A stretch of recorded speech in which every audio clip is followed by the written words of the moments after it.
Bonjour, bonjour les CM, on démarre aujourd'hui avec les fondamentaux. Avant de vous lancer dans les exercices, je vous conseille de regarder cette vidéo sur les fractions sur la droite graduée. Donc dans cette vidéo, vous allez voir un petit peu comment on fait pour segmenter, pour fractionner une droite, un segment d'un point à un autre. D'accord ? Là, c'est l'utilisation concrète pour pouvoir déterminer les fractions d'un segment. D'accord ? Souvent, nous, c'est donné, mais là, dans cette méthode, on va vous expliquer comment ça fonctionne avec nos amis les pirates que vous trouvez ici. D'accord ? Voilà. Alors, je vous laisse un petit peu regarder cette vidéo. Donc, vous voyez, on nous explique un peu comment faire d'un point de vue pratique pour partager ça. Alors, ça peut être très intéressant, ça, d'utiliser ça, exemple, si vous voulez accrocher des choses chez vous pour pouvoir les mettre à distance équivalente sans reporter la mesure, ou alors vous avez une mesure donnée et vous voulez mettre, je sais pas, 4 photos, bah vous pouvez procéder à un truc comme ça. Donc c'est valable aussi sur une feuille, bien entendu. C'est là où c'est plus facile de le faire avec un réseau de droite parallèle. Donc là, comme ça, vous avez l'illustration de comment ça fonctionne pour positionner notamment les différents individus sur le trajet. D'accord ? Maintenant, je vous présente vos exercices du jour. Alors, les CM2, nous allons maintenant voir nos exercices. Donc, on a l'exercice 5 et 7, page 27 toujours. Vous avez aussi votre je retiens qui est là, si jamais vous avez besoin. Et ensuite, on a le petit problème numéro 10 qui est ici, qui parle un petit peu des technologies, notamment de la mesure en pouces. Vous allez voir, c'est assez intéressant. Alors, je commence tout de suite avec le numéro 5. Je vous rappelle, pardon, s'il y a besoin, si jamais vous n'avez pas de feuille à petits carreaux et que vous pouvez imprimer, que vous avez la chance de pouvoir imprimer, je vous ai mis un fichier PDF que vous pouvez imprimer et vous obtiendrez du coup un petit quadrillage, d'accord ? Après, si vous avez que des grands carreaux, il faut s'adapter, prendre la feuille en longueur, découper des morceaux, segmenter. Là, on fait, voilà, là, je vous invite à faire comme vous pouvez. Alors, voilà ce qu'on attend. Reproduit cette demi-droite graduée et place les fractions proposées. Vous avez une liste A et une liste B. Si jamais vous voyez qu'après avoir fait la liste A, c'est un peu serré, peut-être faire une deuxième droite graduée. Vous reproduisez la même. Après, normalement, ça devrait bien se passer. Alors, dans un premier temps, vous avez 8 douzièmes, 1 quart, 3 demi, 15 douzièmes, 3 quarts, 18 douzièmes. Alors, la chose que j'ai pas faite et qu'il faut faire habituellement, qu'est-ce que c'est? C'est de vérifier en combien est segmentée mon unité. A priori, là, quand je vois les dénominateurs des fractions, a priori, ça doit être fractionné en douzièmes. Mais comme d'habitude, on va vérifier, on va regarder le nombre de graduations. 1, 2, 3, 4, 5, 6, 7, 8, 9, 10, 11, 12. Ce qui veut dire que toutes les fractions qui ne sont pas en douzième, il faudra réfléchir à les transformer en douzième. D'accord ? Autrement dit, comment 3 quarts, ça devient des douzièmes. Comment 3 demi, ça devient des douzièmes. Comment 1 quart, ça devient des douzièmes. Donc pour ça, je vous avais fait la correction de l'exercice 3. Ça remonte maintenant, je crois que j'avais publié la vidéo mercredi dernier. Donc vous pouvez y faire référence. Le but, c'est de voir le rapport entre les nombres. Exemple, 12 par rapport à 4, c'est 3 fois 4, 12. Donc je multiplie ça aussi par 3. Puisque je viens de faire x3 en dessous, il faut que je fasse x3 au-dessus, ça marche. 2 par rapport à 12, c'est x6, d'accord, 2 x 6, 12, donc il faudra que je fasse 3 fois 6, et je vous laisse trouver le résultat pour la placer. Ok, donc ça, voilà pour l'exercice 5, c'est une redite un petit peu de l'exercice 3 qu'on a vu la semaine dernière. N'hésitez pas à retourner voir la vidéo, c'était à 10 minutes 55, quelque chose comme ça, au milieu de la vidéo, si jamais vous avez besoin. Donc j'avais posté la vidéo le mercredi et je vous avais donné le lien le jeudi.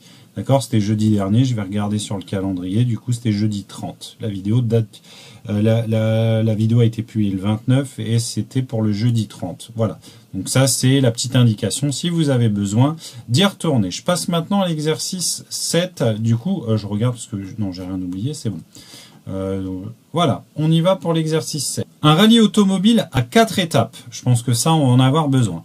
La première étape correspond au tiers du parcours. Oh là, oui, vous voyez un peu ce qui vient là en exercice. À mon avis, on va nous demander de faire la fraction de la première étape, de la deuxième, de la troisième, de la quatrième ou quelque chose comme ça.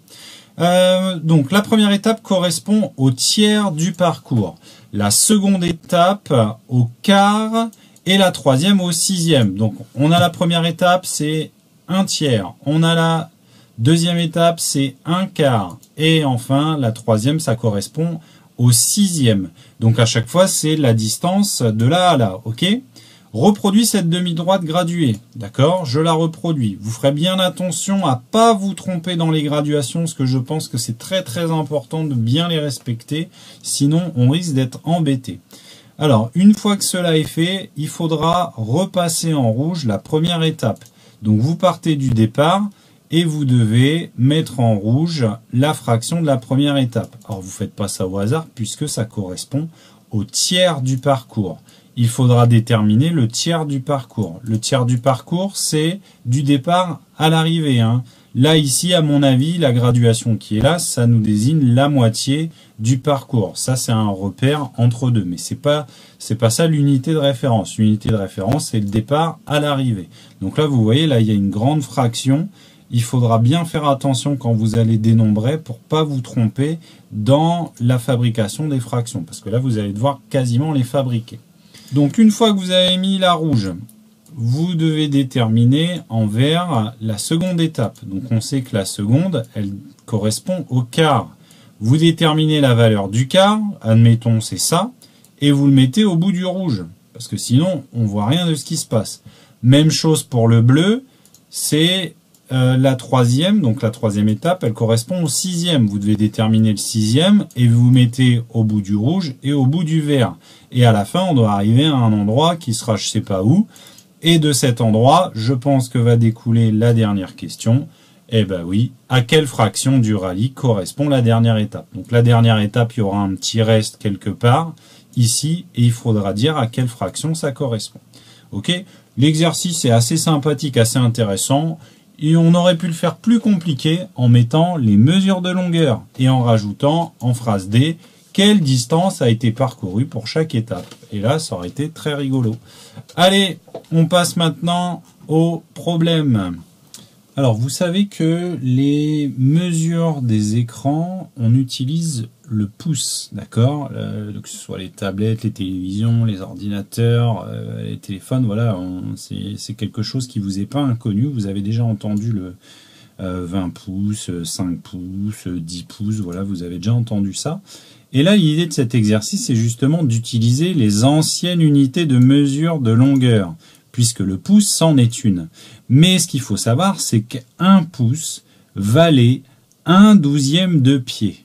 Oula, alors là, on va jouer avec les douzièmes.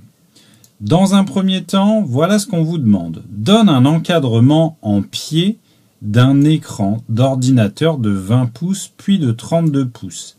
Alors, un encadrement, ça veut dire, est-ce que la fraction 20 pouces est compris entre 0 et 1 pied?